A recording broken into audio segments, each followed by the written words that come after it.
They killed, give me Isaiah 14 and 21. They did the same thing to my people. So you said that they put millions of my actions. Yes, you said, Should a murderer go to jail for murdering? Absolutely. Should a thief go to jail when he steals? Absolutely. Should a robber pay back the money he robbed? Absolutely. So why shouldn't the white man pay for what he did? That's right. That's right.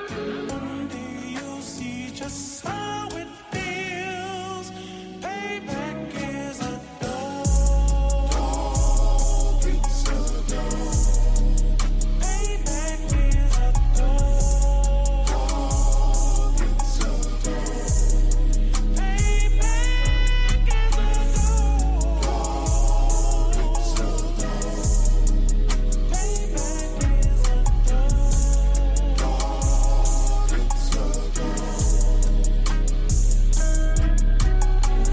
I'm in a hell of a hole, was never expected to grow. Just obstacles set in the road, that a result of me selling my soul. The story I'm telling is cold, but yet it's what everyone knows. The white man's the devil is known. America was never our home. Only a place of captivity, safe facility, hating, disfigure me. They claim that I'm lazy, be killing me. Maybe this slavery draining my energy. 400 years and counting. The trail of my tears is countless. Main fact that I'm here is astounding, but I can't wait till this shit is surrounded. Ready to tangle my king and the angels, be ready to rap. Cracking the sky, nuclear missiles and make it official. I'm capturing every cracker surviving. Put them all in chains where they need to be. Slavery for me. And let the whole world see that with them in the cage and safer in the streets. Put the dog on a leash. Get resolved for the beast. 144, get the ruler show, we could all be at peace. As soon as the trumpets are sound, your kingdom we busting it down. The only way justice is found, the time for your judgment is now. You see just how it feels. Payback is a dog. It's a dog. Payback is a dog. It's a dog. Payback is a dog. It's a dog. Payback is a Look, ain't no remorse in my blood, Slim. It won't be no compromise. Now it's time to feed the worms. Watch his body turn to flies. I clutch iron while you trust the lies. The next Glock I buy gon' be Gen 5. I get it customized. And sending shots off like farewell. Praying payback come back around like a carousel. Still remember your Honda's words ringing in my head like bells. Said you in this body, you fit the Lord, fuck the cartel. Triangle choke, apply pressure to the game like I did Von Dale.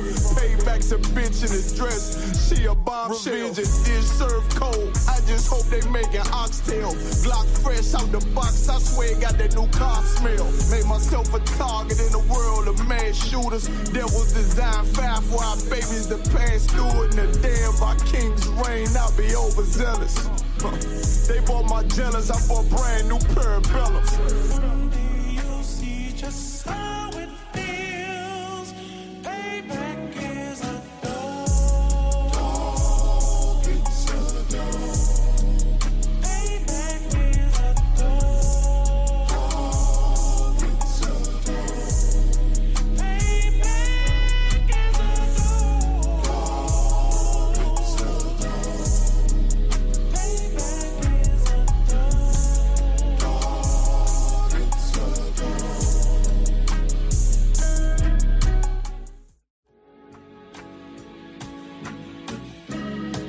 They killed, give me Isaiah 14 and 21. They did the same thing to my people. So you said that they put millions of my actions. Yes, you said, Should a murderer go to jail for murdering? Absolutely. Should a thief go to jail when he steals? Absolutely. Should a robber pay back the money he robbed? Absolutely. So why shouldn't the white man pay for what he did? That's right. That's right. You see just how it feels. Payback is a dog. It's a dog. Payback is a dog. It's a dog. Payback is a dog. It's a dog. Payback is a dog.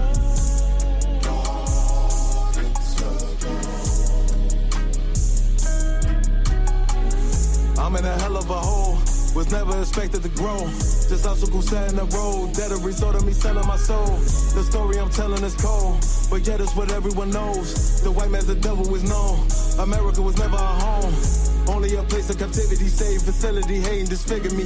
They claim that I'm lazy, be killing me. Maybe this slavery draining my energy. 400 years and counting. The trail of my tears is countless. Main fact that I'm here is astounding, but I can't wait till this shit is surrounded. Ready to tangle my king and the angels, be ready to rap. Crack in the sky, nuclear missiles will make it official. I'm capturing every cracker surviving. Put them all in chains where they need to be. Slavery for me. And let the whole world see that with them in the cage and safer in the streets. Put the dog on a leash. Get resolved for the beast. 144, get the ruler show, we could all be at peace. As soon as the trumpets are sound, your kingdom, we busting it down. The only way justice is found. Yeah. Shalom, everybody. Shalom. Let me know if y'all can hear me. It's been a minute. Trying to work this out.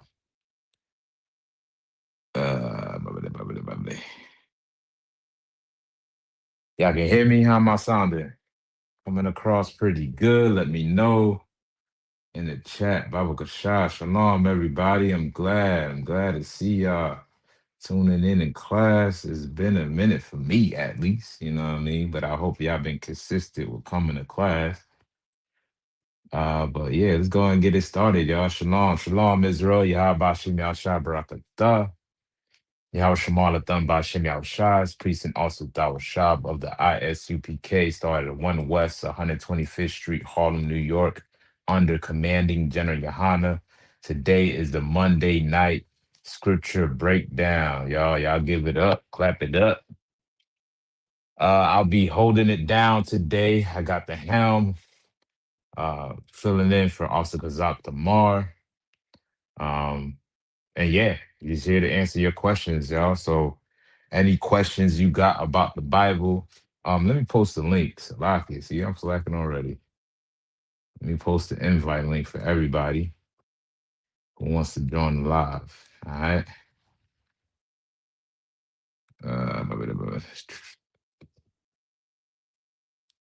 Post this joint ID.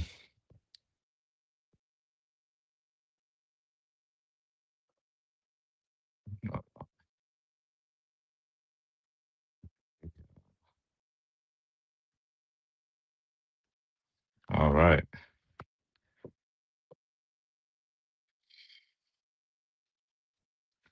All right, so I went ahead and posted the link in the chat. So anybody that wants to join the live, click on the link.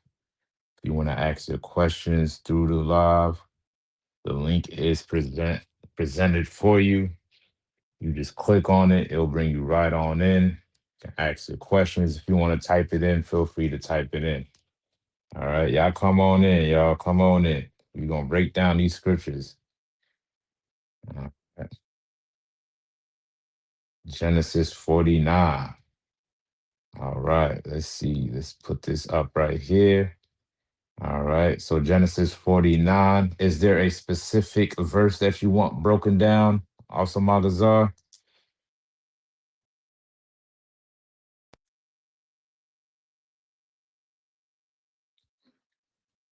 Hey, shalom, Trooper tells a rock.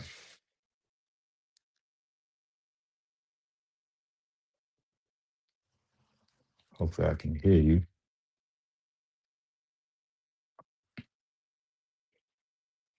Shalom. All right, is there a specific verse, also Magazar, that you want broken down?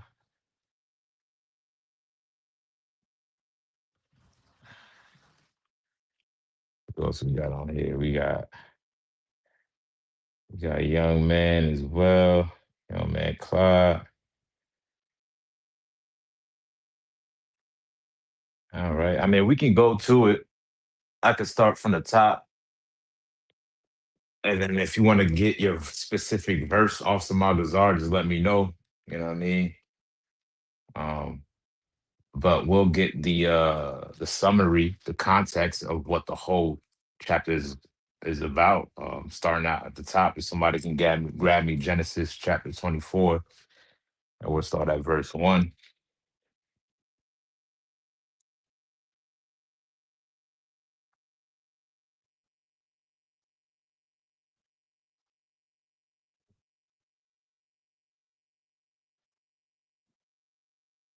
Anybody on the line?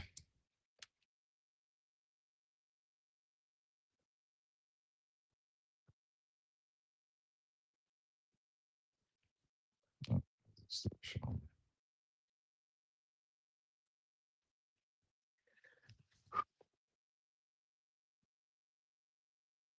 Uh, okay. Yeah, that's probably a problem. Hold on.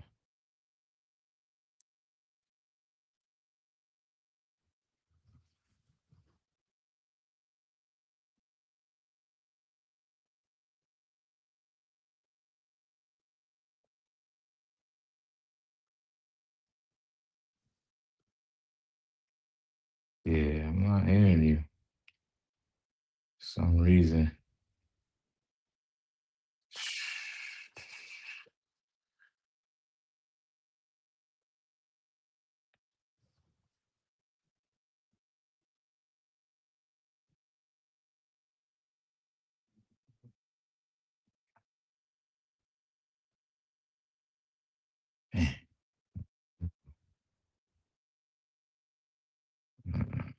Yeah, yeah, the audio's not coming through, y'all. Hold on.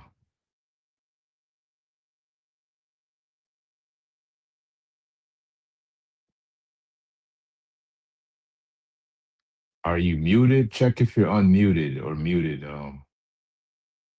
Tazarot. Let me see. How about now?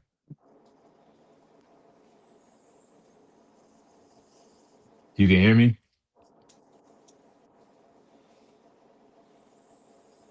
Hmm. Who's on the line right now? Is that you, Cloud?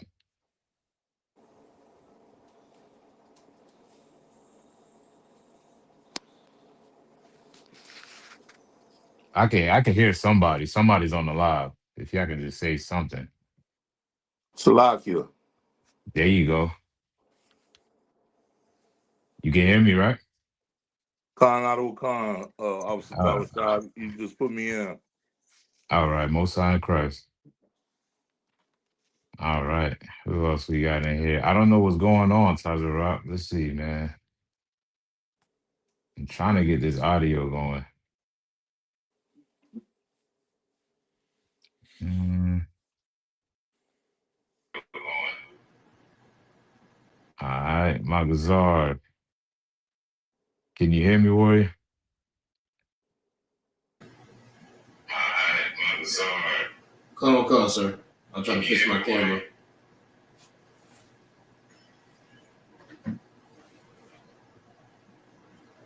Okay. Okay. How about now? Am I sounding good? Come. Who's on the line? Is anybody on here? Can you still hear me, Clyde? Khan Adu Khan, sir. All right, all right. How about you, Magazar? Come. I hear you perfectly.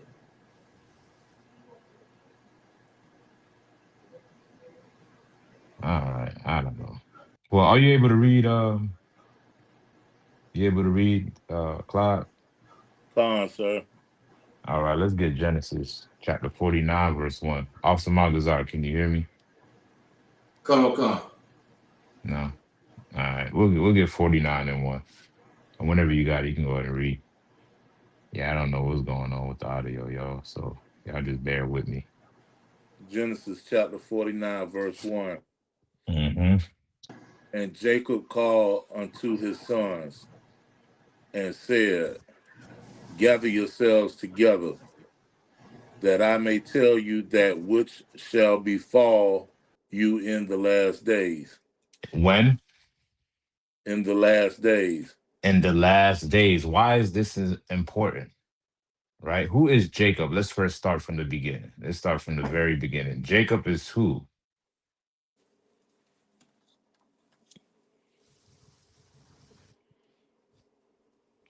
Anybody know? Salakia. Go ahead. Is it Judah? Mm-mm.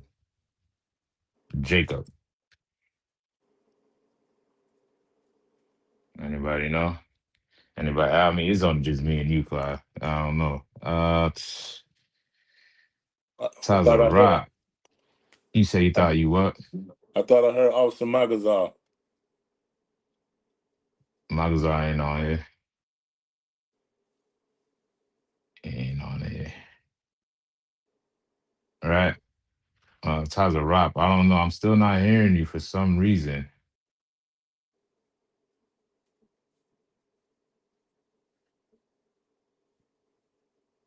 Try to check, double check to see if you're muted, unmuted. Are you? How about now, Taza Rock?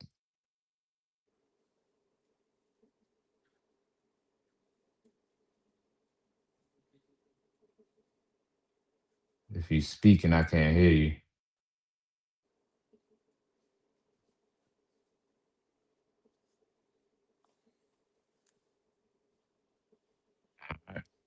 But all right.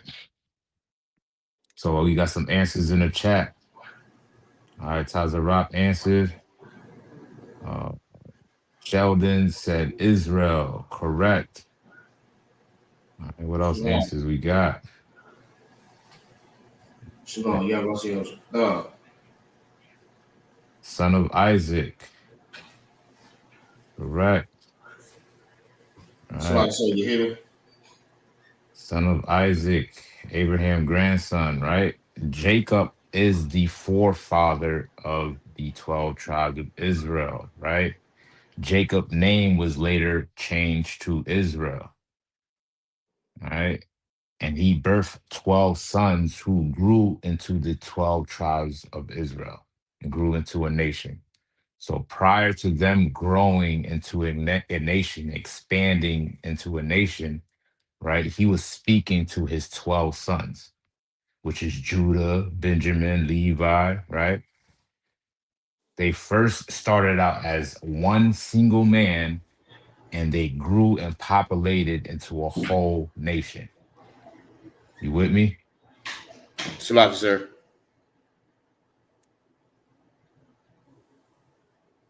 Clyde, are you with me? Khan You out of hear a it? con, sir. So who is Jacob?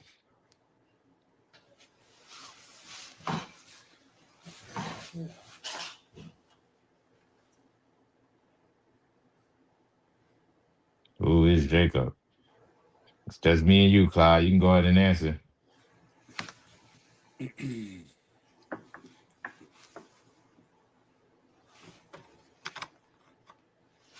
All right, just went over the answer.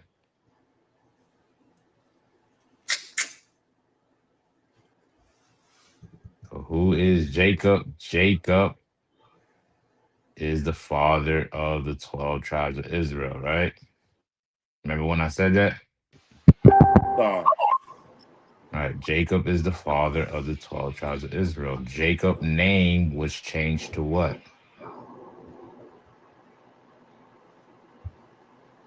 Anybody know? Jacob's name was changed to Israel. Remember when I said that too? Con.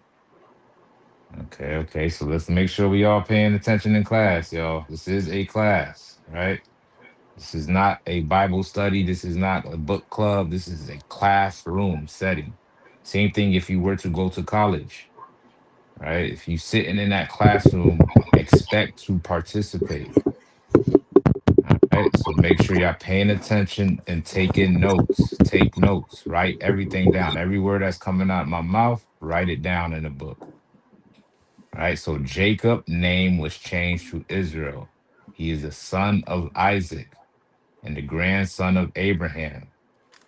Jacob birthed 12 sons. Who are his 12 sons? Do anybody know? Salaki. Just name me a few. Salaki, can you hear me? Salaki, Who sir. is You hear me? Israel 12 sons? Salaki, can you hear me, sir?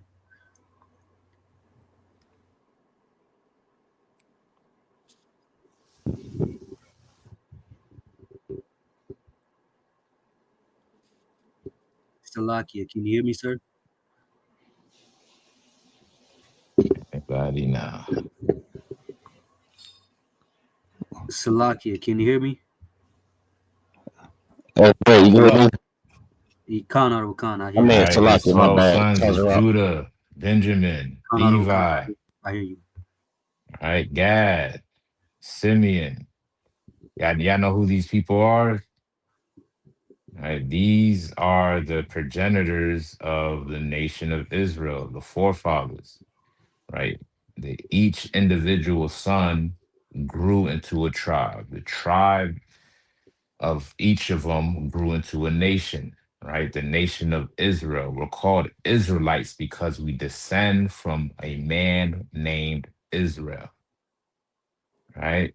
And we're able to pinpoint which tribe we come from based on his 12 sons. Right? His 12 sons still exist till this day. Their tribes still exist to this day. The great mystery is, well, who are these people?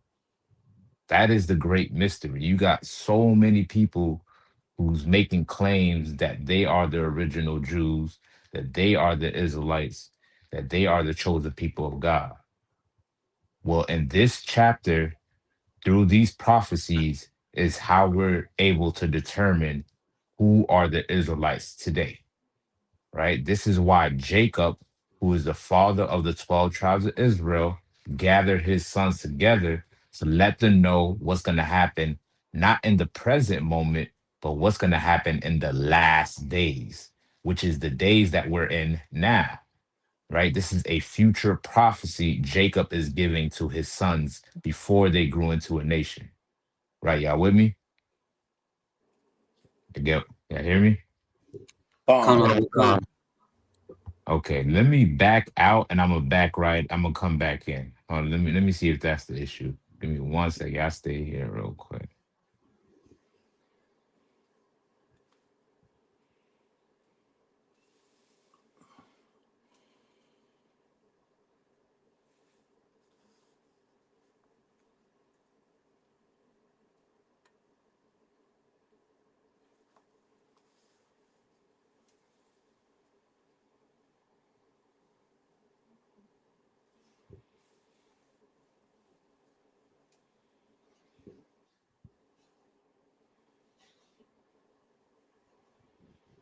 All right, y'all just give the teacher of the class a moment until he get back in.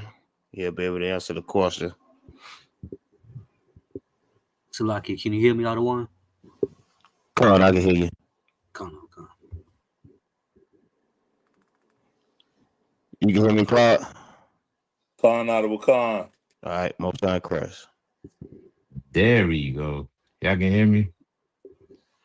Colonel Khan. Khan or Khan. All Khan, right. sir. Whew. There Yeah. Finally. Finally, man. Listen, I'll tell you, it's been a minute now. It's been a minute. All right, let's hit the reset button, y'all. Clap it up, clap it up, clap it up. There we go. Most High Christ. Monday night scripture breakdown. Austin Magazar had a question on Genesis 49. This is where we left off. We're in chapter 1, right? I mean, verse 1, right? Colonel Khan. Khan, sir. Right. So you heard everything I said about as far as who is Jacob, who is Israel, and why he's given this prophecy. Colonel Khan. I was really Khan or like in Khan. and out, but Colonel Okay. Khan. All right. Most High in Christ. So I'm gonna try to breeze through it because you said you want 1 through 27, right? Colonel Khan. All right. So we're just gonna try to get through as quickly as possible for time's sake, but we're gonna go ahead and resume and break it down. All right. Colonel Khan. All right. You got it, Clyde. Start over. You want me to start over from verse 1 or go to verse 2? Oh, you can start at verse 1, Baba Kasha. Genesis chapter 49, verse 1. And Jacob called unto his sons and said, Gather yourselves together, that I may tell you that which shall befall you in the last days. In the last days, Jacob is who? Anybody? Father Jacob. Slakis, Lucky. Go ahead, Clyde. I'll let you get it. the father of Israel. There you go. There you go. Get a brother in hand. Get a brother in hand. Somebody paid attention now. Both sides of Christ. All Right? right. And his 12 sons are who? Levi, Judah, Issachar. Hey, there you go. Right. You basically did right. You on the gist of it. That's right on point. Get it, brother in hand. Damn right. You know what I'm saying?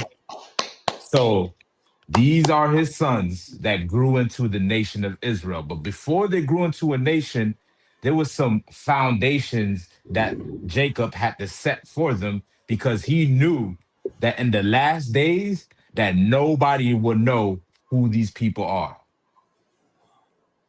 He knew that because in the last days, he understood that our people would be scattered without an identity and without a heritage. This is why this Bible is so important. This Bible gives the identity back to where it belongs. And this whole book identifies who Blacks, Hispanic, and Native Indians are. And this is what we're about to read about. Right? Read on. Verse 2. Uh-huh. Gather yourselves together and hear, ye sons of Jacob, Mm-hmm. and hearken unto Israel your father. Israel, your father, right? This is him talking to his children. Read on. Verse 3. Reuben, thou art my firstborn. So now he's starting out with Reuben, right? Sheldon gave the list of the tribes, Most High in Christ. There y'all have it, right? Now he's starting out with Reuben. Reuben was his firstborn, right? Now, according to the Bible, who is Reuben today? Salaki, sir. Go ahead. That'll be the Seminole Indians, correct? This damn right. Give the brother a hand. Give the brother a hand. The Seminole Indians, right? If anybody understand the history of it, right? They mainly dwelt in Florida, right? In the southern states, right? It wasn't until, if I'm not mistaken, was it Andrew Jackson, right? With his cavalry who pushed them out a little towards the west. Now you can find some portions of them in Oklahoma, Arkansas, and stuff like that, right? Right, but they are known as the so-called Seminole Indians, right? And they are one of the only Indian tribes that was not overtaken, right? So this is the future prophecy that Jacob is giving to the Seminole Indians on what's going to happen to them in the days that we're in today, which is the last days, right? Read on. My might and the beginning of my strength.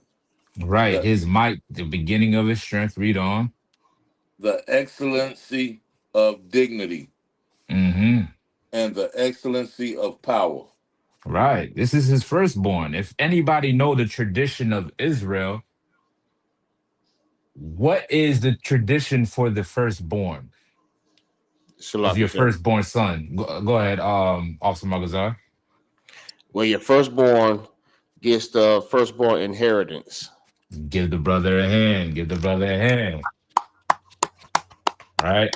So this is what he's first acknowledging. He's acknowledging the fact, like, hey, this is my firstborn son, the one that is entitled to the inheritance. Right. But there is certain things that come with that as well, too. Right. Certain rules that come with that. Right. Being the firstborn is not the only thing. Everything is also according to the Lord's will. Right. Read on. Verse 4. Unstable as water, thou shalt not excel. Thou shalt not what? Excel. This is why they're in the condition that they're in today. Right. This is why they're in reservations. Right. He was the firstborn, promised the inheritance, but he was not the chosen tribe, so to say. All right. Read on. Because thou wentest up to thy father's bed, Mm-hmm. then defileth thou it. He went up to my couch. Right. If anybody's familiar with this story, what is he talking about? What is Jacob talking about? Salaki. Go ahead. Reuben committed fornication with his stepmother. Yeah, right. That's what he did. He slept with one of Jacob's wives, right? And which is a no-no according to the Bible. You know what I'm saying? This is Right. a sin. You know what I'm saying? So he's laying down the prophecy, the reason why he wasn't giving that title of inheritance. Even though he was his firstborn, but still in all, he was not given that, right? Because of the certain mistake that he made. Read on. Verse 5. Simeon and Levi are brethren. Who? Simeon and Levi are brethren. According to the Bible, Simeon is who? Uh, Salakia, so Oh man, we got more soldiers in the chat. Who else we got in here? I heard Trooper Mashah. You want to answer? Canada can say Simeon is so-called Dominican. Right. Give the brother a hand, right? Of native and indigenous descent, meaning the Taino, Arawak Indians of the island of Hispaniola, is known as known as the tribe of Simeon, right? They are the Simeonites, right? Who is Levi? Salakia, sir. I know you know, Clyde. I also heard Tazarop. That was you? Khan Khan. Okay, go ahead. You want to answer? Who's Levi? Khan. That would be the so-called Haitians. The so-called Haitians. Correct. Now, how is this prophecy so fitting to tell us that the so-called Dominicans, the so-called Dominicans are the tribe of Simeon, and the so-called Haitians are the tribe of Levi? How is this prophecy so fitting to let us know that they belong to these tribes based off of what the brother just read? Salakia, Right. Go ahead. Salakia, so Hmm. I don't Go know ahead. if I can explain it. I don't know if I can explain it right the way you could, but at the same time, the island was one. Haiti is an entire island. It was one. Right. But the so-called white man, the oppressor, divided the island in two, and the east part is becoming Haiti, so-called the tribe of Levi, and the other part of the island, so-called Dominican, it's the tribe of Simeon. But at one time we were one. As yeah, at one time we were one. Give the brother a hand. Exactly right. Right. Jacob told Simeon and Levi in the last days that them two will still be together. Right. They are brothers. This is why they share the same island. Right. Right. But the issue is they're in constant conflict with each other. Right. This goes to show that the Levites are Haitians and the Dominicans are the Simeonites. Right. Read on. Instruments of cruelty are in their habitations. What do they have? Instruments of cruelty. Are in their habitations. This is what's going on in the island of Hispaniola, right? Like Trooper Mashal said, right? At one point, they were considered one. They used to operate as one, right? It wasn't until because the colonizers infiltrated and divided the island, one side being French and the other side being Spanish, is what created that division that existing till this day, right? This is why they're in conflict today. This is why the Dominicans can't even tell that the Haitians are their brothers. Right now, they're having like a mass deportation in the island of Dominican, right? They're at odds with one another, at war with each other because they don't understand their identity. Right. Dominicans are not Spaniards. You know what I'm saying? The natives, the Arawak Indians, descend from Simeon. They are one of the 12 tribes of Israel. Haitians are not Africans. They're not. They don't need no African aid. We don't need to be a part of the AU, the African Union, right? They descend from Levi, which is one of the 12 tribes of Israel, right? But because we've been conquered, we think we're totally different people when really they're actually brothers. This prophecy alone can help mend that difference between each other. But because we lost our identity, we rather rely on instruments of cruelty. Like what? Somebody give me an example of some of those instruments that we use cruelly against each other. Salaki, sir. Just go ahead. That'll be voodoo and Santeria. Give the brother a hand. Give the brother a hand. Right? These are the instruments that they use against each other. Voodoo and Santeria, right? See. Right, Khan. I like how you respond in Spanish. That's good. You did. Get up, brother. Hey, listen, I need to learn that Spanish too, man. Look, I don't know. I just did that out of reaction. I don't know. I just be doing it so much. I forgot I forgot I'm in class. That was perfect. I even do that with the Hebrew too. I do that the same thing.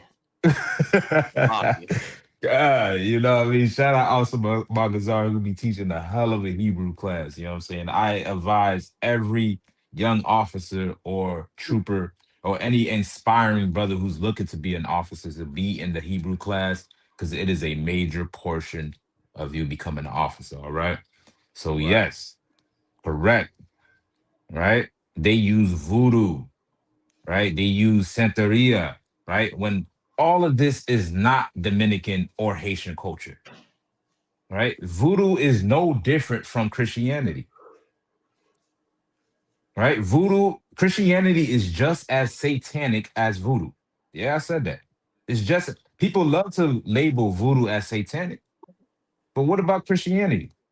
Do you know on the island of Haiti, let me ask you like this then. Can anybody tell me what is the number one religion in Haiti? Do anybody know? Salakia. Go ahead. Voodoo. Ooh, that was a good guess. Anybody else? Go Salakia ahead. after Uh-huh. the Catholicism. Give the brother a hand, right? Through propaganda and misinformation, they will love you to think that is voodoo is the number one religion in Haiti, when in actuality, Catholicism is the number one religion in Haiti. But out of all the issues that's going on in Haiti, don't nobody place blame on Catholicism. Don't nobody say the reason why Haiti is so destroyed is because all of these Catholic priests, because all of these Catholic church. Don't nobody say that, right? Right. When the buck should stop with them. If they are the number one religion on that island, then they have every claim or authority to help fix that island. But yet they're not doing nothing about it. Because that should tell you that Catholicism is what's destroying Haiti. Right, Because right. Catholicism is no different from voodoo. They both satanic. If you ever seen a Same voodoo thing. ceremony, same thing. Damn right, Michelle.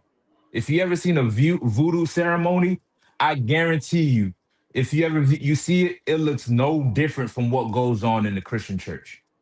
All that screaming and shaking and getting the Holy Ghost and hollering and they do the same thing in church. Right. Same thing. You know what I'm saying? Same exact thing. But don't nobody be like, whoa, what's going on here? You know what I'm saying? So voodoo is the issue, but religion isn't. Catholicism at that is an issue as well too, right? And we use these things as instruments of cruelty against each other. All right, we use the Santeria against each other when that comes from Christianity as well too, or that Africanism that blended amongst them, right? being that they found us in the western part of Africa, right? A lot of those traits we try to mimic and emulate when none of those things has anything to do with the Haitians, all right, or with the Dominicans. All right, read on. In Genesis chapter 49, verse 6. Mm-hmm. O my soul, come not thou into their secret Mm-hmm. until their assembly. Mine honor, be not Mm-hmm. thou united. Right. For in If I could pause you there real quick, be not thou united. This is a prophecy. This is how you know who is talking about. Right? This is a prophecy letting you know that these two are going to be divided, even though Mhm. they're brothers on the same island. Brothers on the same island, but yet they're divided. Right? Read on. for in their anger they slew a man, Mm-hmm. and in their slew will they dig down a wall. Right. In their anger, they slew a man. What is Jacob talking about? Do anybody know Salakia. this story? Go ahead, Trooper Tazarot. Um, I forget who it was, but Mm-hmm. the dude SA their sister, so they banded together and yeah they did some things to that man. Right. They did some damage. Right. They burnt down a whole city behind what a man did to their sister. Right. And of course, they love their family, they love their sister, but the thing was they wasn't given the order to do so. You know what I'm saying? And Jacob understands that if these two come together, think about how much damage Dominicans and Haitians can do if we band together. You understand what I'm saying? Let alone what the Haitians did.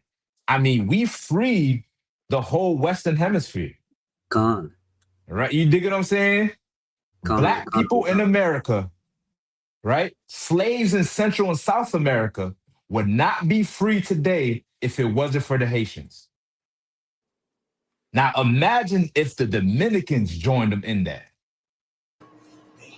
We'll be the most powerful country to this day. You understand what I'm saying? Con. Right. And Jacob understood that if these two come together, man, they will do damage. But because of what's going on with the voodoo, because what's going on with the Santeria, they're going to be divided, man. And they're going to hate each other in the days that we in today. Right? Read on. Verse 7. Cursed be their anger, Mm-hmm. for it was fierce, and their wrath, for it was cruel. Right. His pops was like, damn. You know what I mean? Like, y'all put me in some heavy, duty. Like, you know what I mean? Because it was just him and his sons, and he's over they two over here slaughtering a whole city.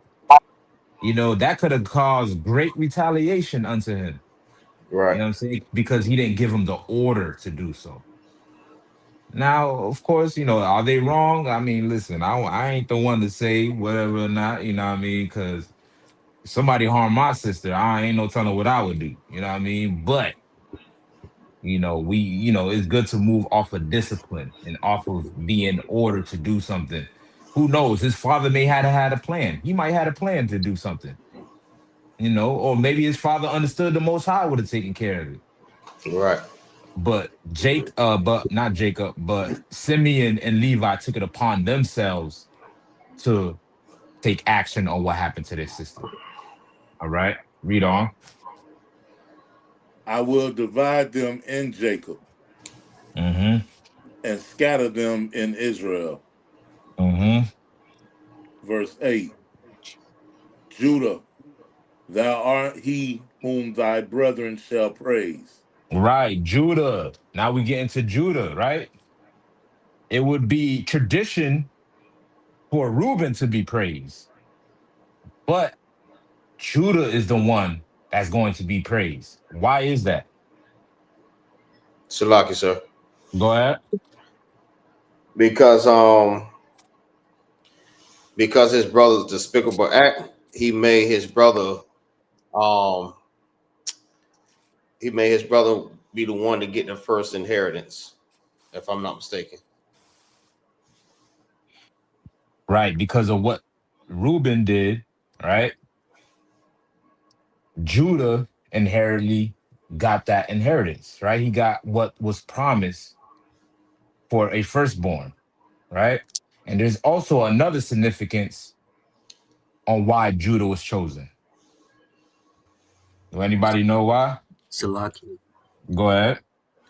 Is it because the Messiah comes from the descendant, the line of Judah? Give the brother a hand. Give the brother a hand. You know what I'm saying? That is the tribe that our king comes from. Jesus Christ comes from the tribe of Judah, right? And he is our king. So, in praising him, right, in essence, praises the rest of the tribe, right? Because he would not exist if it wasn't for Judah, because that's the tribe he comes from, right? Read on. Thy hand shall be in the neck of thine enemies. Thy hand shall be in the neck of thy enemies. What is that talking about? Where is Judah Like at right now? Go ahead. Somebody says Salakia. in the hands of our oppressor, like we are now in Right, today's right, world.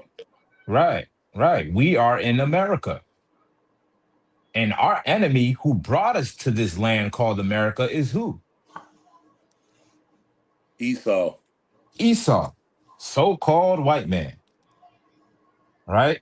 And everything, if you ever understand, you can understand this. Everything, whether it's politically, uh, through legislation, through laws, whatever it may be, weighs on it weighs on the relations between black and white people. That's how everything functions in America. Race plays a big part in how this country functions.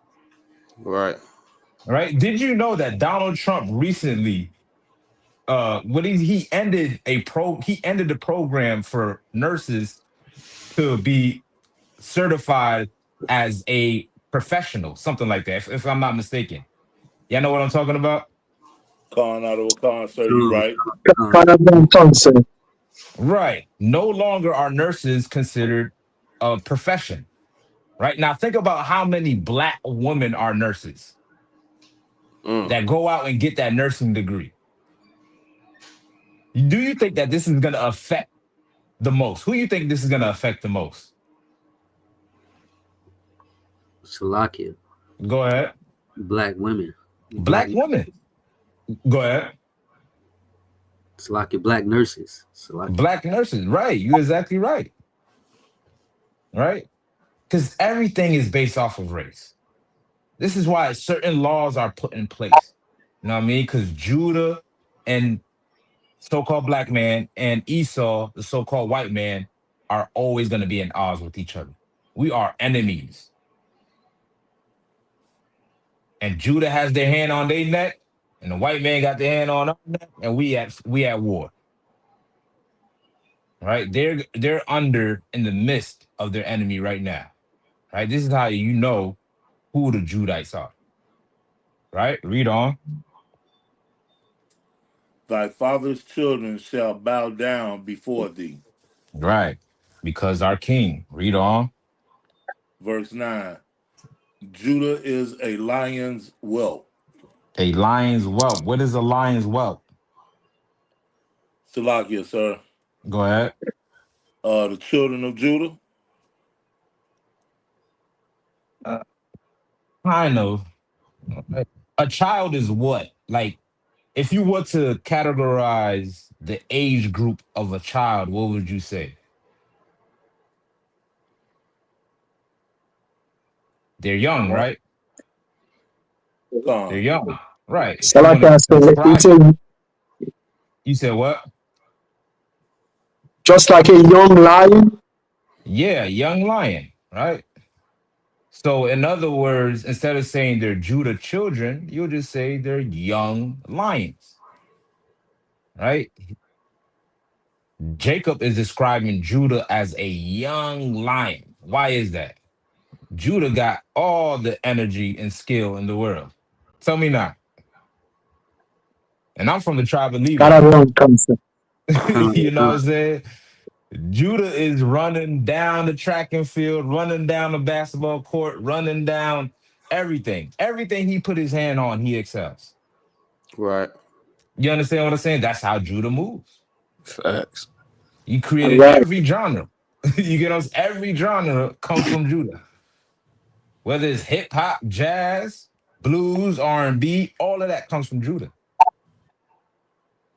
The Let's not swag, forget the chain. You said what? NASCAR racing now. That or they in NASCAR now? Definitely. Look at that. It's about to be a wrap now. Mm-hmm. We about to be speeding down that track with 24s on our feet. You know what I'm saying? Because Salakia. that's how Judah rose. You know what I'm saying? Somebody said Salakia. Yeah, we actually have a sister, a young sister that drives, and a brother that drives. There you have it. You know what I'm saying? A young lion that's capable of making change, that has the energy to make the change. Right? Read on.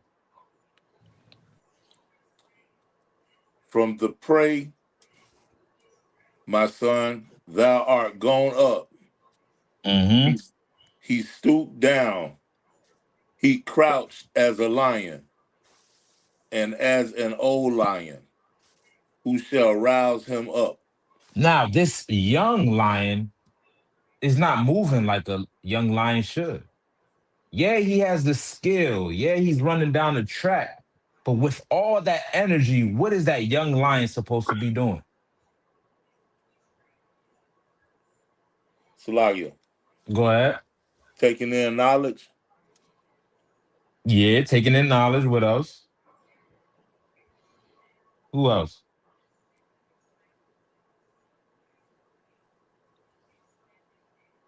Salakia, sir, what was the question? Right? That young lion, Judah, right, has all this energy, right? But he's crouched down, right? What is he supposed to be doing with this young lion energy?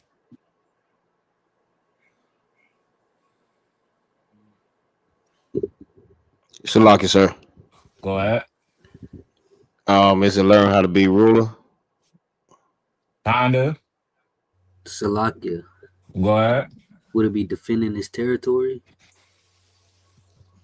You close on it, close on it. Anybody else? Somebody put, go ahead. Would it be learning how to be a king? Kinda, right? The brother put it in the chat, right? With this energy, you're supposed to be fighting against oppression, not assimilating with your oppressor. You understand what I'm saying? That's why Jacob asked the question, who will rouse him up? Because if Judah get angry enough, cities is gonna burn down.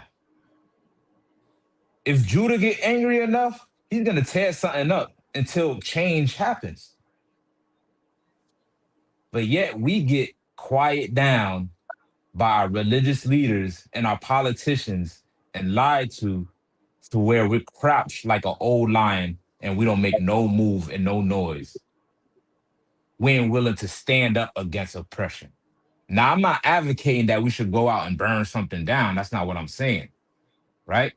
What I'm saying is, with all this energy, with all these skills that Judah have, we should make it exclusive for our people. Imagine if a great of an athlete like Jordan was used in our military. Brothers like LeBron James was used in our military. You get what I'm saying? Instead of jumping from the free throw line, they jumping over their adversaries and slaying devils who come against our nation. Right. You get what I'm saying? But yet we don't have a military. We don't have an army. You know why? Because we've been taught to assimilate. You understand what I'm saying? We've been taught sir. we've been taught through civil rights to go to sleep, lay down, and don't worry about everything. Just vote and believe in Jesus. You know what I'm saying? When we are supposed to be standing up for our people like a young lion and using our energy to fight against this oppression. Right? Read on. Verse 11, binding his foal unto the vine, and his ass's coat unto the choice vine. He washed his garments in wine, and his clothes in the blood of grapes. Right. I think you skipped verse 10. If you start Did at I? verse 10. Yeah. Verse 10, Hmm. the scepter shall not depart from Judah. Right. The scepter is shall not depart from Judah. What is a scepter?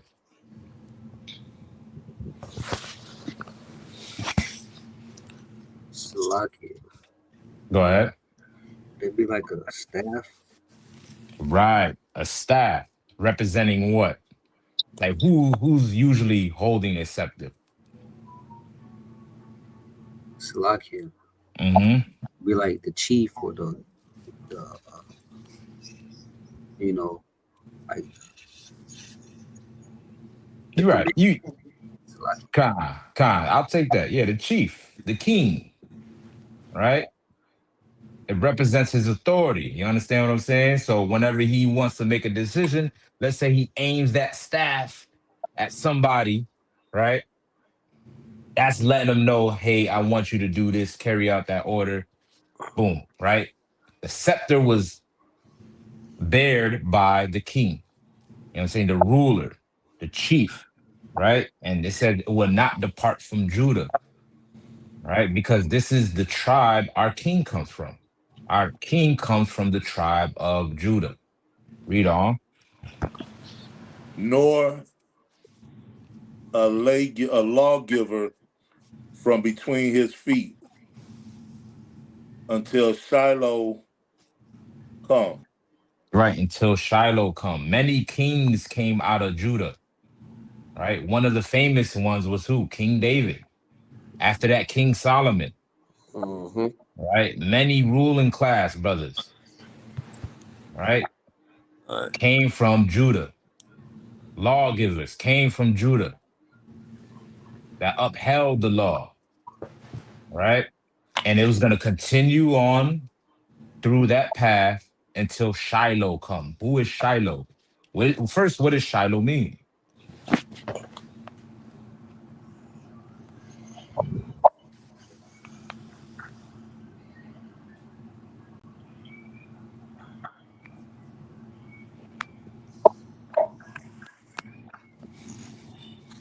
Shiloh.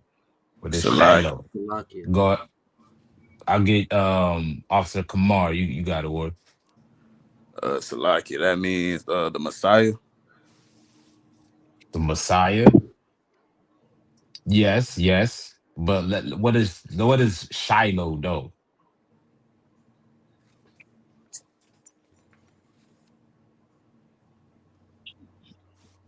Salakia. Go ahead. It means tranquility. Peace. Right. Tranquility. Peace. That's what Shiloh means. Right? Now, the Messiah is also known as what? Salakia. Salakia, sir.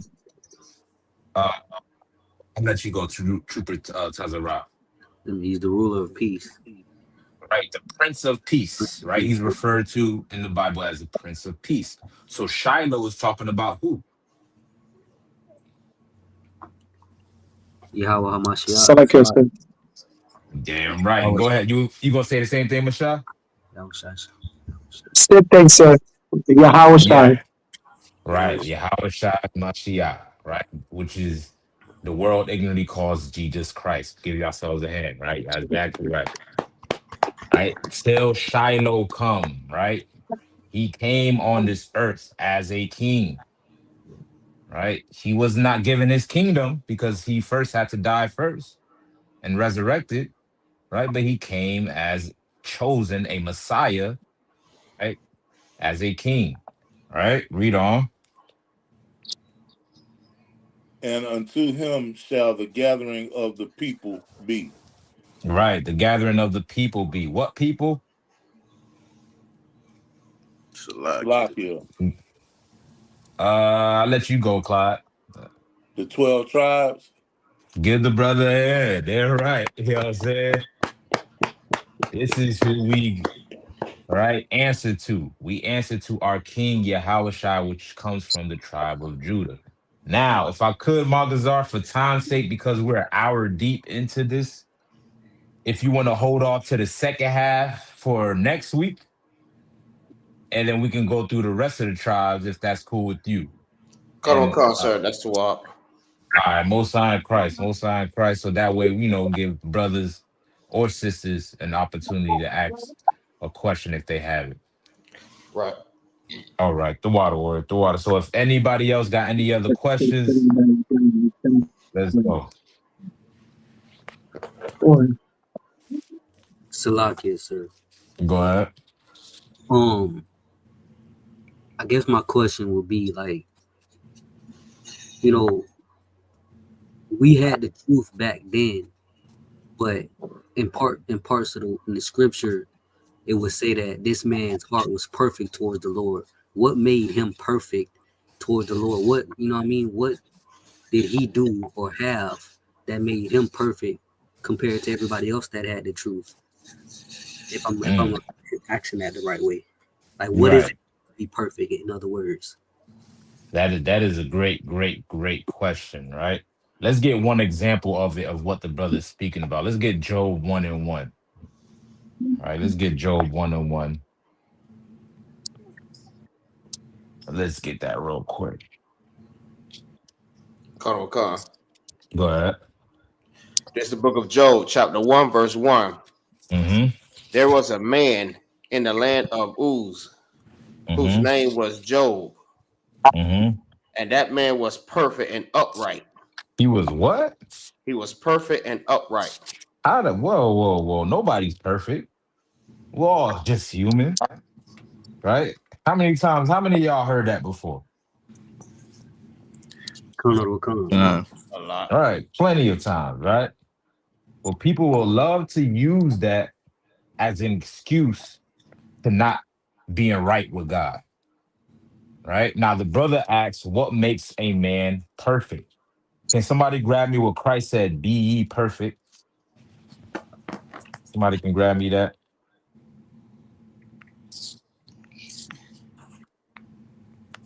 Cut on, cut. You got that from me, boy? Cut on, cut. You can go ahead.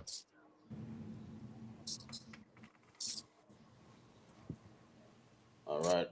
This is the book of Matthew, chapter 5 and verse 48. Mm-hmm. Be ye therefore perfect. Be what? Be ye therefore perfect. Now, not only was Job perfect, but Christ is calling for everybody that serves God to be what? Be ye therefore perfect. Be ye therefore perfect. That means we have to be perfect the same way Job was. We have to be perfect the same way Christ was. Now, the brother asked the question, what does it mean to be perfect? Can anybody answer me that? Salakia. Go ahead. It means to follow the example that Christ set by Follow. keeping all the laws, statutes, and commandments to the T. Give the brother a hand. Give the brother a hand. Right? Keeping it to the T. Right? Let's get the precept. Let me get Psalms 19. Go ahead. I got it. Psalms 19:7. Oh shit, you're already on it. Both sides Christ. Go ahead, soldier. This is the book of Psalms, chapter 19, verse 7. The law of the Lord is perfect. The what? The law of the Lord is perfect. The law of the Lord is perfect. This is how somebody becomes perfect in the eyes of God. Now, does this mean that when you walk, you'll never trip on a pebble You never scrape your knee. You'll pass every test. You make a hook shot from the 3-point line, is it automatically gonna go in? Does it mean that? No, it doesn't mean that. Right? What it means to be perfect is somebody who abides by the laws of God, each and every law of God. And that's exactly what Job did. He was a man who was upright and upheld the laws of God, even while his children was going off, even while his rib told him to curse the Most High when he lost everything. Right? The same thing with Noah. Noah was considered perfect. Even while everybody else around him was sinning, Noah upheld the laws of God. That's in the Old and in the New Testament. Right? Read on. Converting the soul. The testimony of the Lord is sure, making the wise the simple. Mhm. Right. This is what makes a man perfect. This is how you gain wisdom. Right? Upholding the laws. That means making sure that you keep the dietary law, because God got laws on what you eat. Ceremonial laws. God got laws on what you celebrate. Right now, we're in Hanukkah, the day 2 of Hanukkah. Give the Lord a hand for that. Right? I want to give a shout out to everybody that came through to Officer Kanak's crib. Big up Officer Kanak for opening his doors, his rib, for cooking that great food. You know what I'm saying? Officer Magazar, man, boy, threw down on that boil. You know what I'm saying? Boy made some chicken wing boil. How many of y'all had that? You know what I'm saying? With carrots and corn and boiled eggs and all the seasoning, man. That John was off the chain, man. You know what I'm saying? And this is something that we are supposed to observe. Because guess what? Christ observed this. But the problem is, this falls around the same time as Christmas, Right. when God commanded all Blacks, Hispanics, and Native Indians not to celebrate Christmas. It's in the Bible. It's in the Bible. Right? And if you want to be perfect in the eyes of God, you have to practice his ceremonial laws. You have to celebrate what he tells you to celebrate. All right? He has laws on marriage, on who to sleep with and who not to sleep with. He has laws on what to wear. All these things play a part on how we conduct ourselves in our lives. And God gave us the blueprint on it. You understand what I'm saying? Drop that. Let me get the precept where Christ was speaking to the rich man, and he told him to sell everything that he has, and the rich man got sad and didn't want to follow Christ. Can somebody grab me that? Y'all know what I'm talking about? Right? Now, here's the thing. Right? What Christ came to do when he was, while the brother grabbed it, I'm going to just give it context a bit with this, right? When Christ was on the scene, what he did is increase the standard of serving God, right? Keeping the laws, I'm going to hit you to something. Keeping the laws is the bare minimum. Now, why do I say that? Because you were supposed to be keeping the laws in the first place, right? Right now, it seems as if it's something so radical or something so great to do because we've been so far from it. But imagine if it was something that you was already born into. It would have been second nature. Right. Well, this is how it was supposed to be for every Black, Hispanic, and Native Indian. Keeping the laws was supposed to be second nature to us. Lakia. Go ahead. That was actually my question. Mm-hmm. That was my question. Like, because they knew the truth. That's because back then they all had the truth. So what was it to be perfect? Right. Salakia.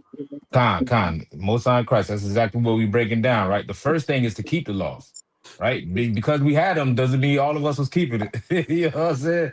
We had the laws. The nigga was not perfect. You know what I'm saying? It was only a select few, a chosen few that was perfect, right? And there's another part that goes to it, right? This is what we about to get to right now, right? You keep the laws of God, it's supposed to be second nature unto you, right? But what Christ did is increase the standard, right? So whoever got that, let's go ahead and read. Salakia Go ahead. is the book of Matthew, chapter 19, verse 16. And behold, one came and said unto him, Good master, what good thing shall I do that I may have eternal life? Right. Isn't that kind of similar to what the question is being asked, right? If we were to reword it a little bit, right? He's asking, how can I get eternal life? Which is, how could I get into the kingdom? Right now, Christ, what we just read in Matthew 5 and 48, where it says, be ye perfect, right? In order to get the kingdom, you have to be perfect, right? So this young man is asking the similar question, what do I do to be perfect so I can be in the kingdom? Right? Read on. Con. And he said unto him, Why callest thou me good? Mm-hmm. There is none good but one, that is God. Right. Of course, Christ being humble as he always been, right? Told him, well, don't look at me as good, right? Everything I'm saying comes from God because that's the only thing that's good. That's what makes us perfect, right? And just a sidebar that lets you know that Christ is not God. You know what I'm saying? Right. Because he's calling God good, right? Read on. Con. But if thou will enter into life, If thou will enter into life, if you want to get the kingdom, if you want to be perfect, read on. Con. Keep the commandments. Do what? Keep the commandments. Keep the commandments. Read on. Con. He saith unto him, which Yahushua said, Thou shalt do no murder. Mm-hmm. Thou shalt not commit adultery. Mm-hmm. Thou shalt not steal. Mm-hmm. Thou shalt not bear false witness. Honor thy father and thy mother. Mm-hmm. And thou shalt love thy neighbor as thyself. Mm-hmm. The young man saith unto him, All these things, right? The laws that he just recited, that Christ recited, because the laws are not done away with.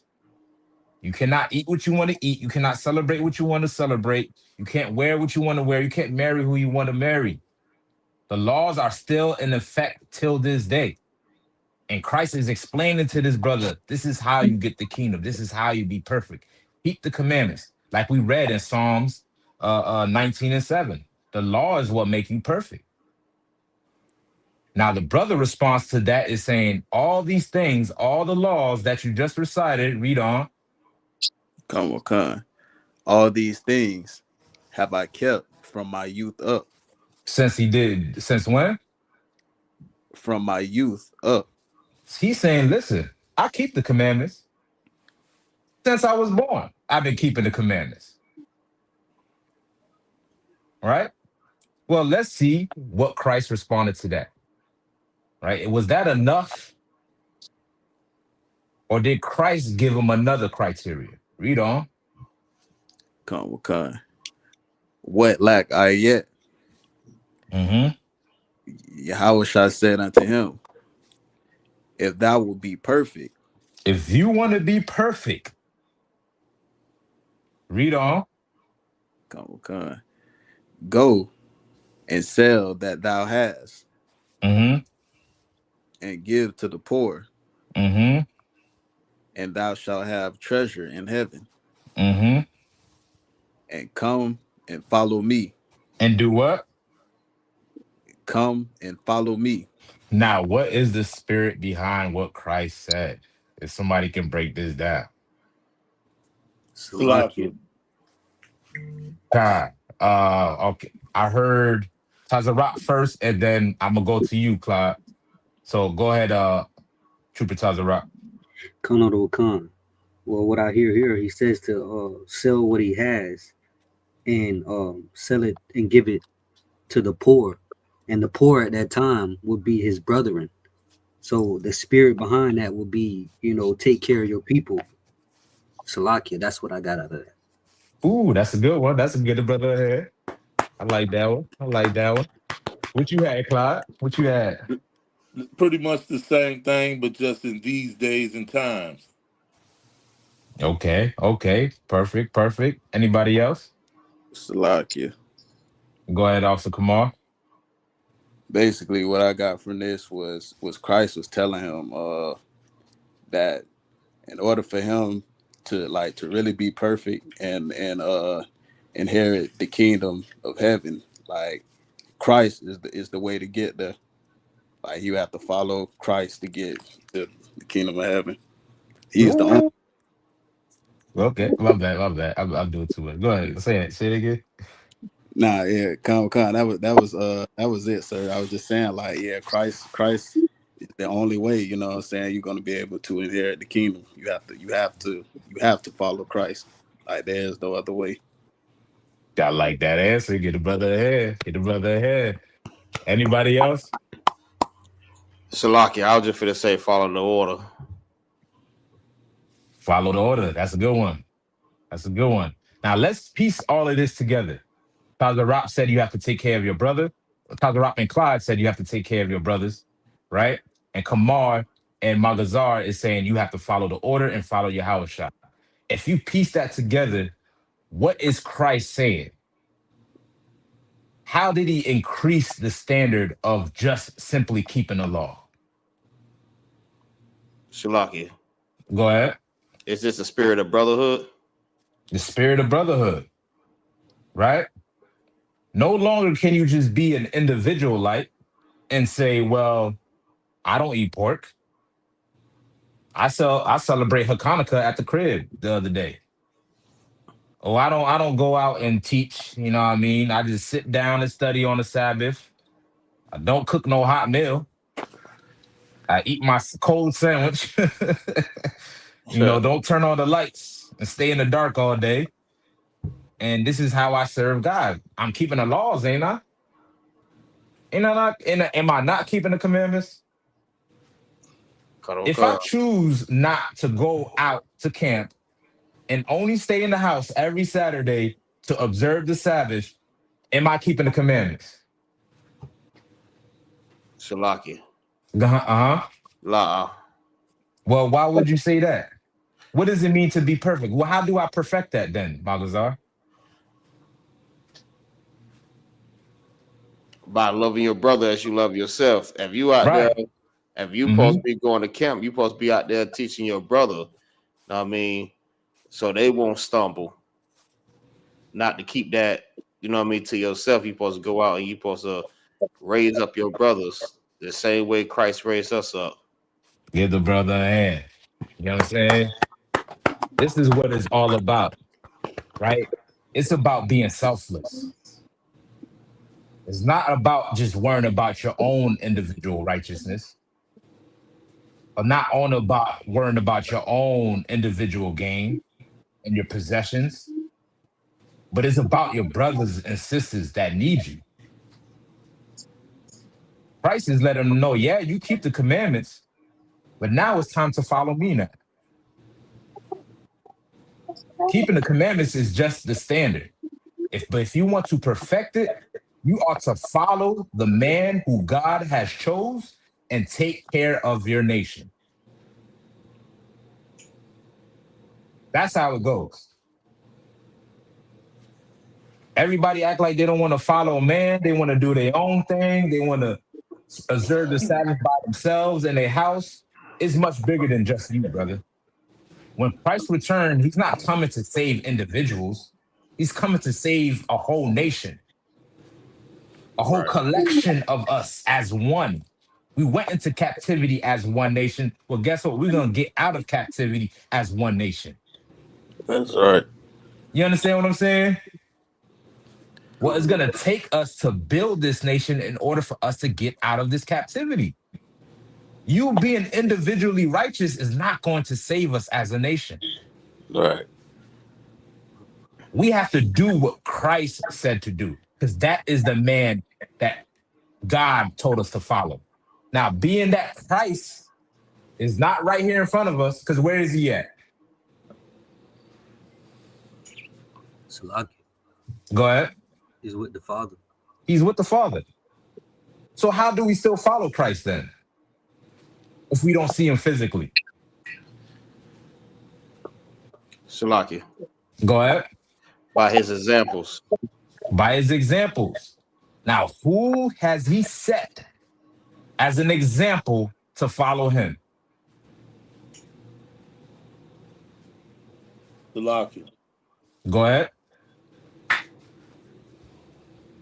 The children of Israel.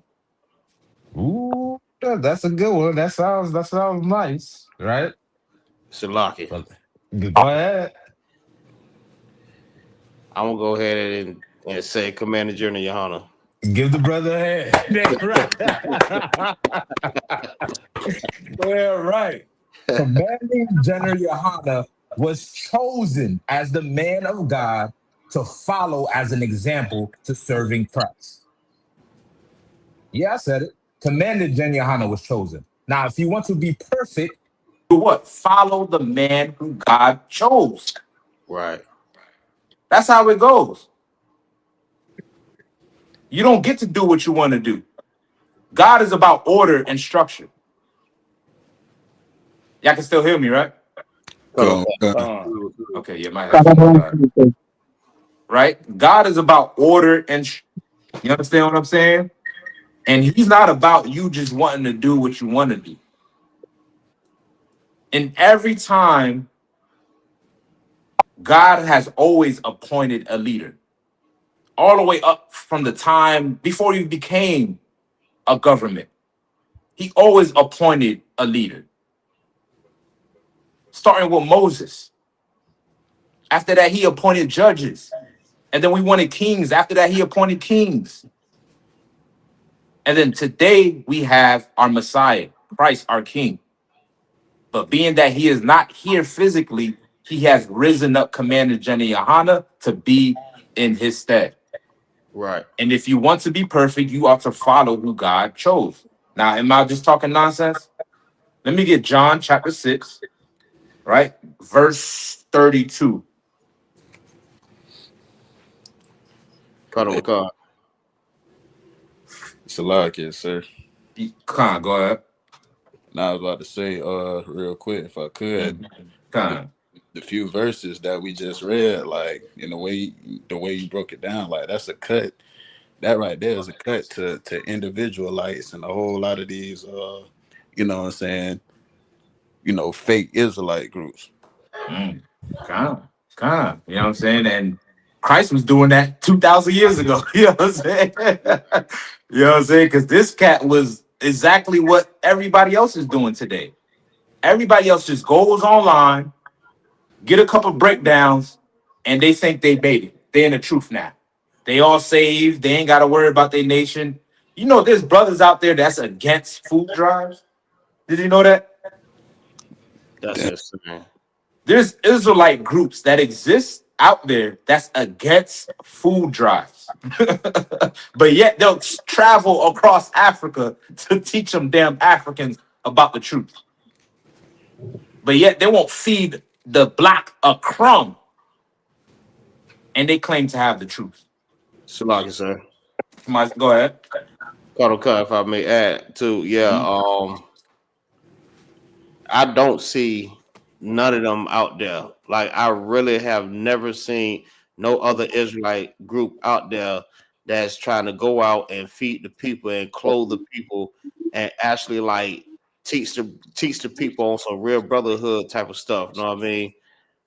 But Damn they right. call us like the hate group or whatever. Damn right, man. Get that brother a hand. You know what I'm saying? Isn't that not what makes you perfect? Not my words. That's what Christ said. That's what makes you perfect. What makes you perfect is going out there and raising up this nation while following the man who God chose. Right. Let me get John 6. Start me at verse 28. Salaki. Go ahead. If I just may add something real quick Go get down, boy.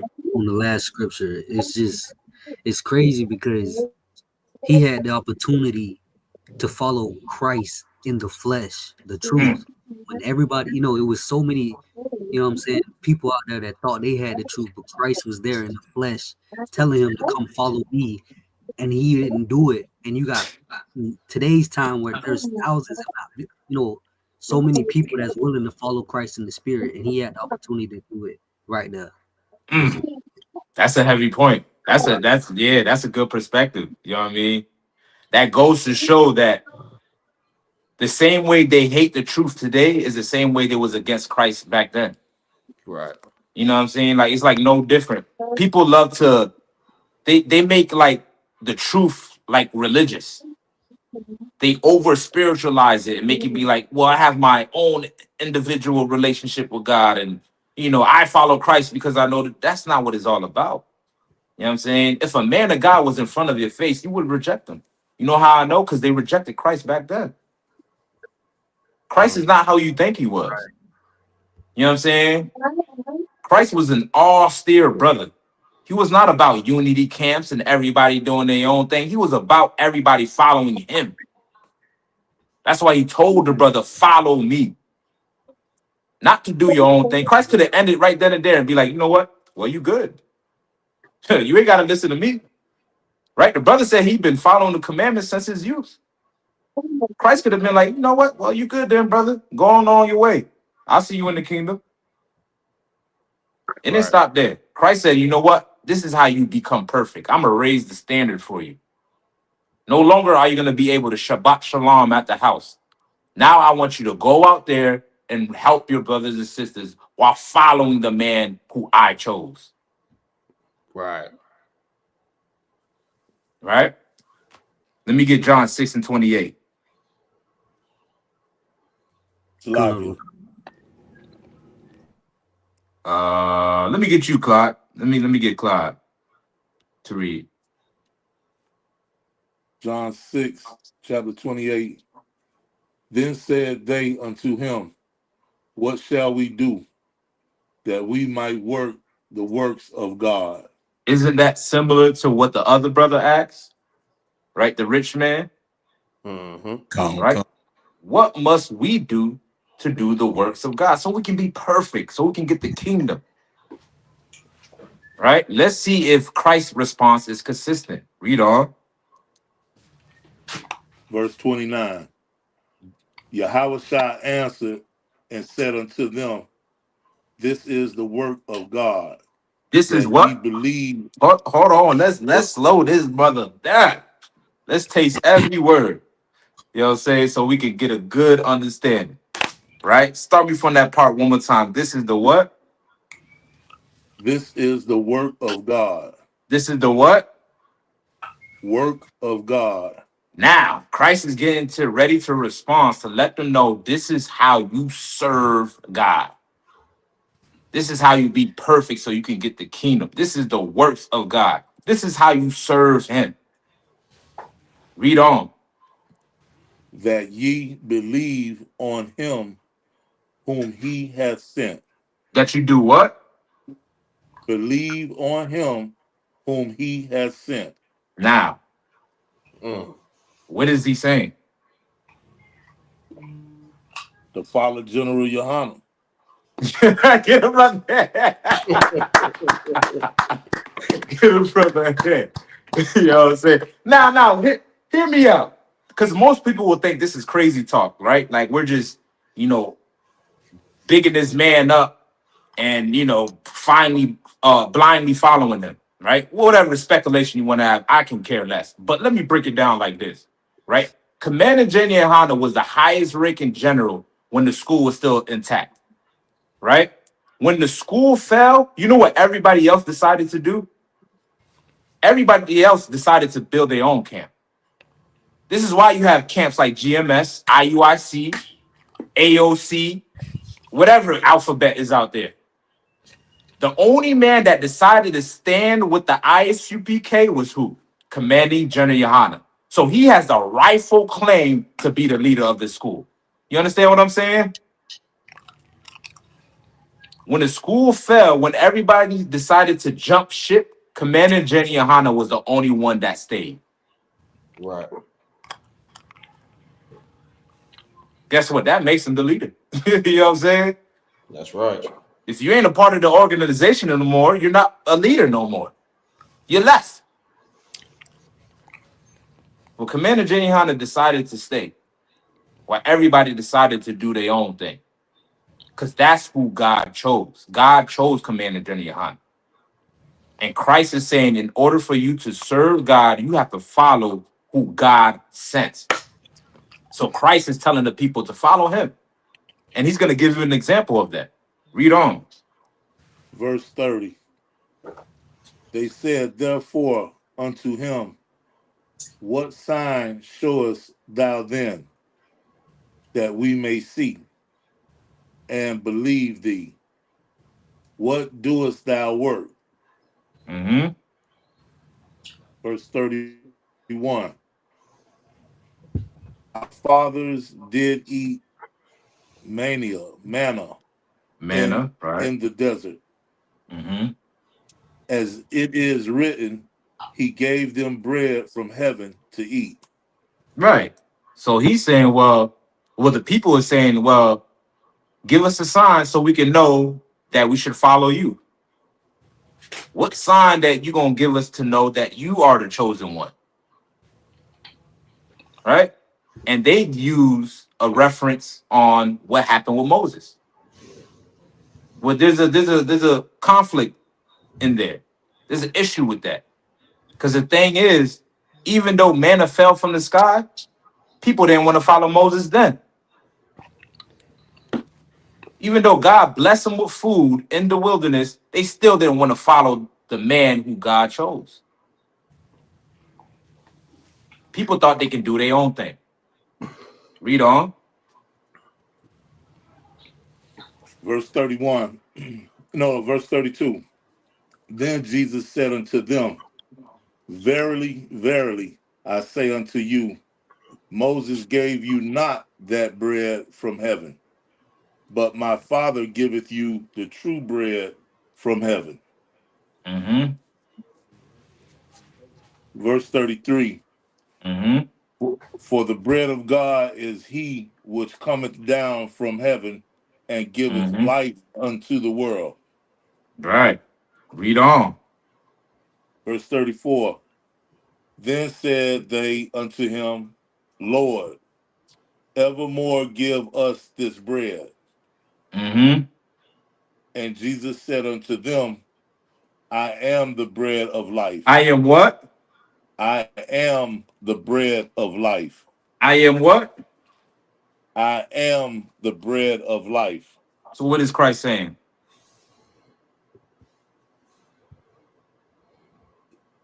Salakia. Go ahead. That he is the true bread, not no physical bread. His word and his ways are the bread. True. Right? But the people is comparing, they're using the time of Moses as a reference to say, well, this is how we knew we should follow Moses. Right? Because Moses gave us bread. So we knew we should have followed Moses. But Christ is saying, I'm giving you something better than bread. So you should do what then? Salaki, Go ahead. follow me. Damn right. Get the brother a hand. Get the Salaki, and brother a that's hand. You know what I'm saying? He's saying, I'm not just giving you physical food, but I'm giving you word of God that can actually give you life. That's enough sign right there for you to follow him. And that rich brother knew that. He knew all the miracles Christ was doing. He knew Christ was the Messiah. That's why he came up to him and said, good master, I know you. That's why he called him good. You know what I'm saying? Mm-hmm. Because he knew all the good things that Christ was doing. So if he knew that, he should have no brainer to know, listen, I should follow this man. I should go out there and teach and raise this nation up and not just only worry about myself. Salaki, sir. Go ahead. if I may, this this what you breaking down is so heavy because even John had the sign. Know what I mean, was it the Lord came down descending as a dove and told John to follow Christ, and he still did not follow Christ. Right. That's heavy. That's heavy. And a lot of brothers who learning that they're Israelites will use that as a crutch to say they don't have to join the ISUPK. When all roads lead to the ISUPK. And I'm not just saying that just to be biased. I'm telling you facts, brother. I'm telling you for your own good. You can believe me or not. You know what I'm saying? The words I say are not my words. You know what I'm saying? Right. You want to know the service of God. If you want to know the works of God, just examine what we do. And you'll find that a lot of these groups are not really leading you to Christ. Salakia. Go ahead. This whole topic right here is heavy because they needed the bread back in the wilderness to survive. You know what I mean? To live. And Christ is the bread. He was saying, he's the bread to live. And it made me think about the one precept that say, man should not live off bread alone, but by every word that proceedeth out of the mouth of God. You got so many so-called people that follow Christ, but they ain't living off of the words. Like they eating the bread, but they're not living off of the words of the Most High. So lucky. Get the brother ahead. That's heavy. That's heavy, man. You know what I'm saying? There's a difference between knowing the Bible and living the Bible. It's a huge difference. You can know you're an Israelite all day, every day. That doesn't mean you're in the truth. And I pray you understand. Right? Let's get James 1:27 real quick.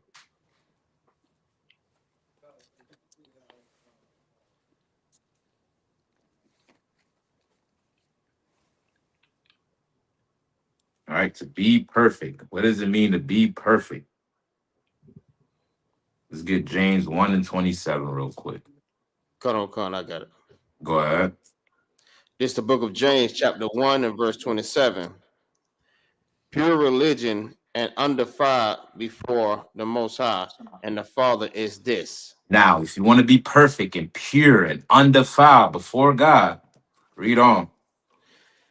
To visit the fatherless and widows in their afflictions. Sell all that you have and give it to the poor.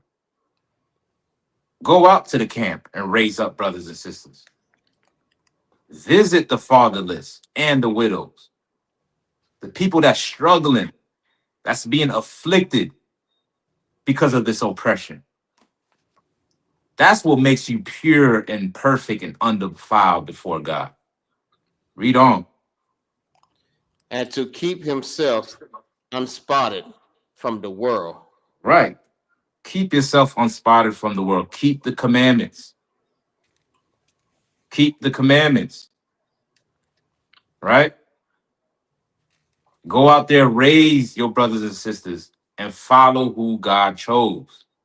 You can't do your own thing out here, y'all. All right. So did that answer your question, Trooper Tazarat? All right. Most High in Christ. All right. Any other questions? Salakia. Go ahead. I just wanted to know where all these, it's different versions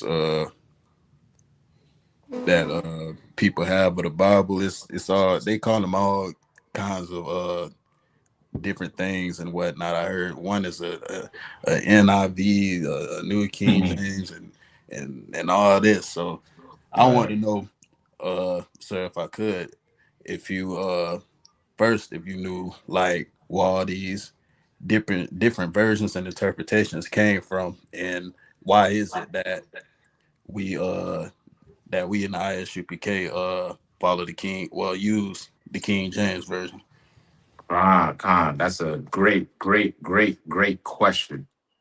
Right? So all these new versions that they came out with it was to revise certain scriptures in the Bible, meaning certain things that it fit their theology or their dogma of Christianity. They'll either remove it, change the words up, so that way it can fit their narrative, right? A lot of these new versions of the Bible came through the churches, right?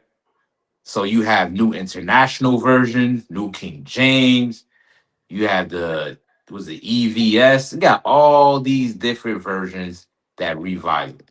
Now, with us in the ISUPK, we skip all of that and go to the King James. Now, why is that? Right? The reason being is because the King James Version is the most accurate to the original text. Right. You understand what I'm saying? If you read these new versions, they don't have the same amount of accuracy as the King James Version, right? If any brother got any of them, where was the one where it said it changes up something significant? If somebody got the blue one that they always hold in the hotels, I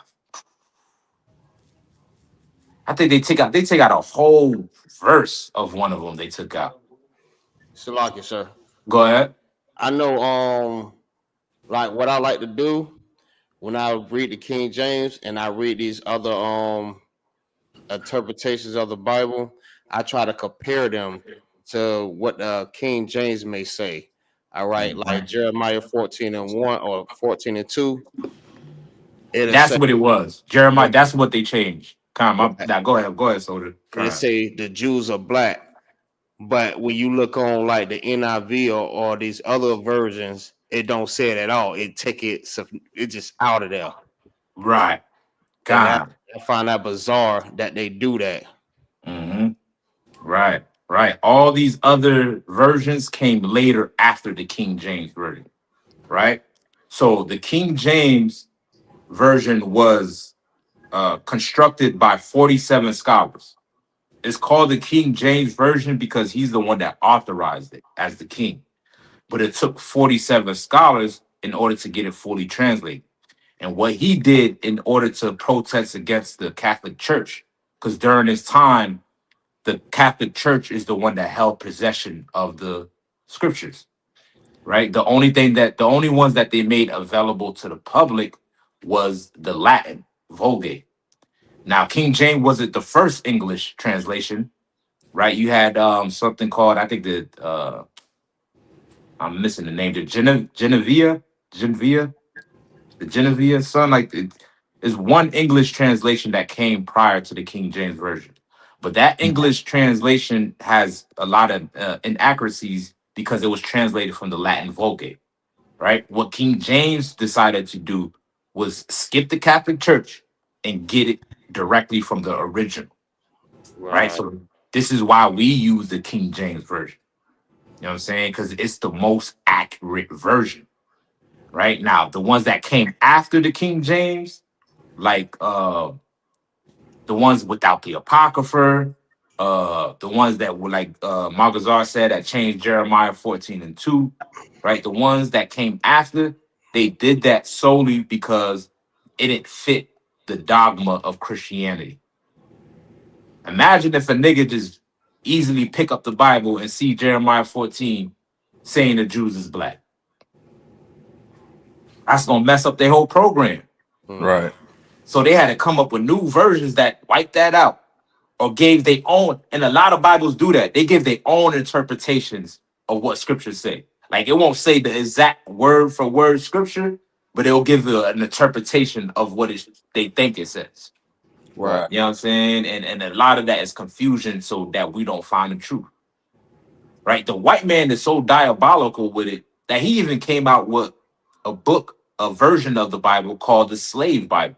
How many of y'all familiar with that? Salaki, I was just finna say that. God. I was just thinking of that. I was just studying on that just not too long ago.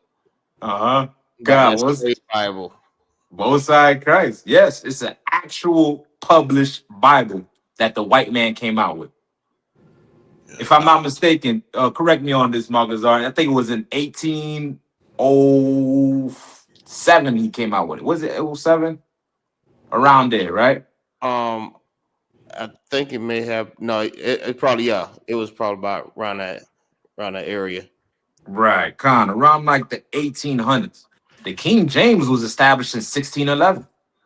Right, that's why it's called. We have the 1611 authorized version. So that's when. Go ahead.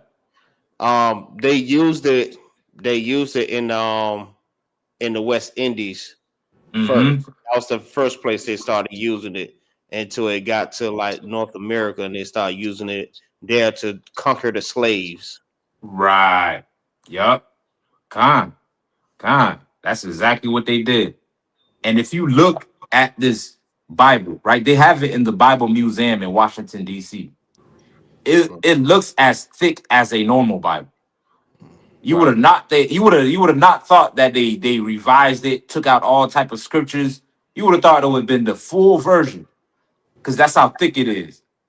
When in actuality, it's a Bible that's missing whole chapters, whole books.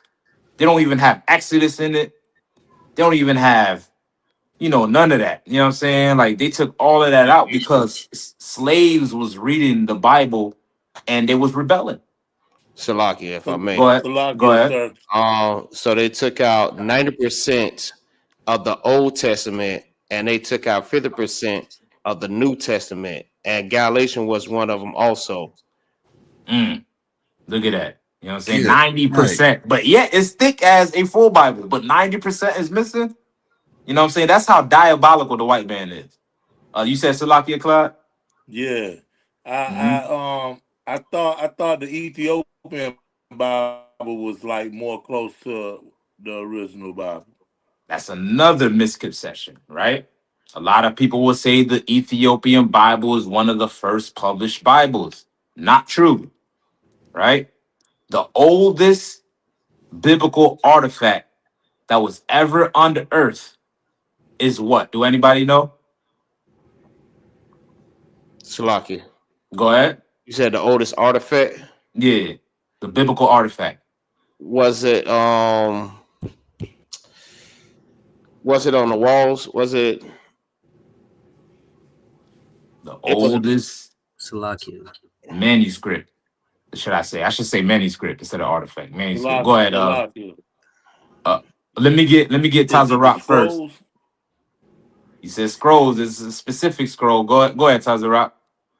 It's the Dead Sea Scrolls. The Dead Sea Scrolls. All right, get the brother a hand. Right. The Dead Sea Scrolls is the oldest biblical manuscript that predates the Ethiopian Bible. The Ethiopian Bible did not come to play until a couple of years after Christ's death. That's when it was mass produced. Prior to that, we always had our records with us. We always had it, right? And archaeologists recently found that the Dead Sea Scroll dated all the way back to like 600 BC. I'm forgetting the dates, but it's around then, way before the Ethiopian Bible. You know what I'm saying? And before it was even called a Bible, right? It was just known as the scriptures or the records. You know what I'm saying? It wasn't categorized as a Bible until later on in the Dark Ages, right? The word Bible just means collection of books. You know what I'm saying? So the Ethiopians don't have the oldest record. They just trying to be us. You know what I'm saying? They are liars. They say they got the Ark of the Covenant. They lying. They saying they got the oldest Bible. They lying. They saying they the real Jews. They lying. The Ethiopians are garbage. All right? Go ahead. They even said the damn the rivers is inside of Africa. Look at that, man. You know what I'm saying? A lot of people want to be us, but they can't be us. You know what I'm saying? But somebody else said Salakia. Somebody said Salakia. Nobody else?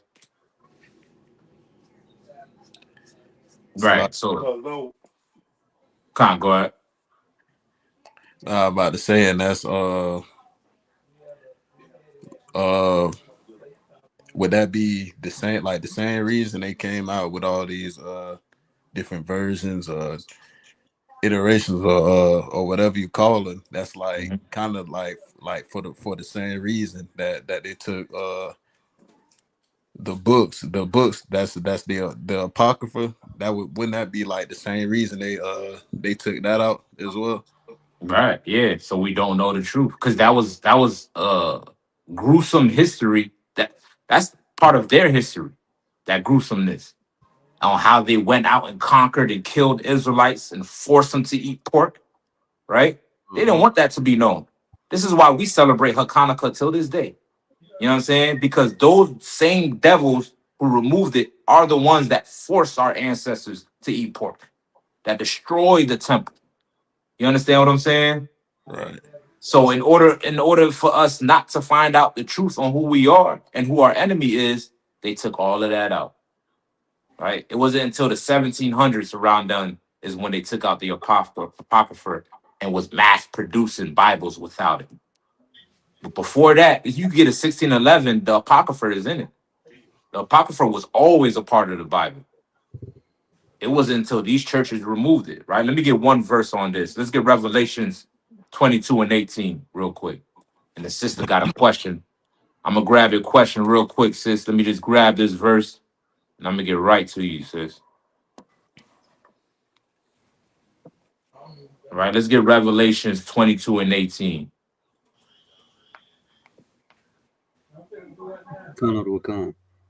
You got it. This is the book of Revelations, chapter 22, and verse 18.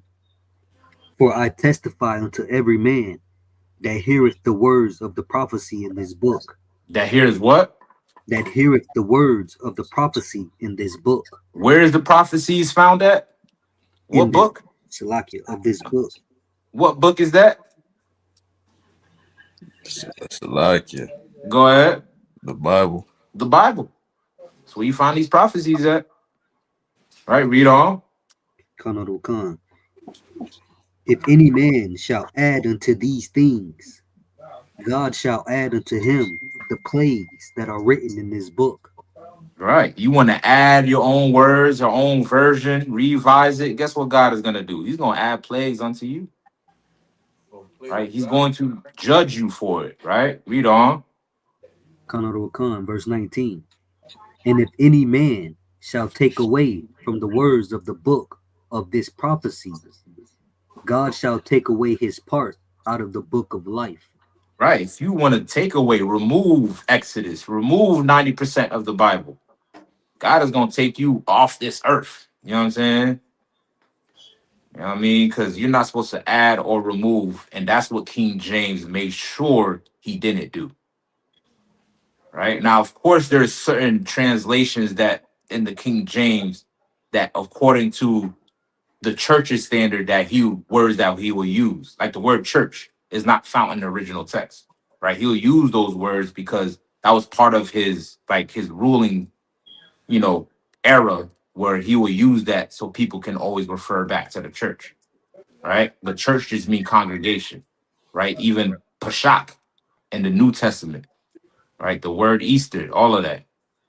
You know what I'm saying? All of that is supposed to say Pashak. Holy Ghost is supposed to be Holy Spirit. Right? But the King James, once you read back to the original Hebrew, it is the most accurate word for word.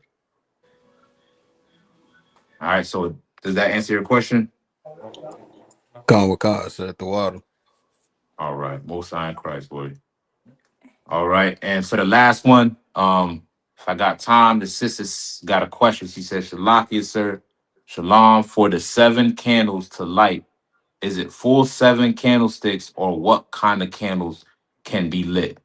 Now, for Hanukkah, if you like, you can get an individual candle, but for tradition's sake, right, which traditionally we light the menorah, right? The menorah represents the 7 branches that was written of in the Old Testament that God commanded Moses to create, right? It's a branch, one stem, and the branches, 3 branches on one side, 3 branches on the other side, right? It's supposed to represent a tree, right? And that was told in the Old Testament to Moses to create, right? So this is what we held on to. And what the Maccabees did, because we had the menorah in our temple, then when they rebuilt it, they lit all 7 of them, right? To symbolize, guess what? We back in service.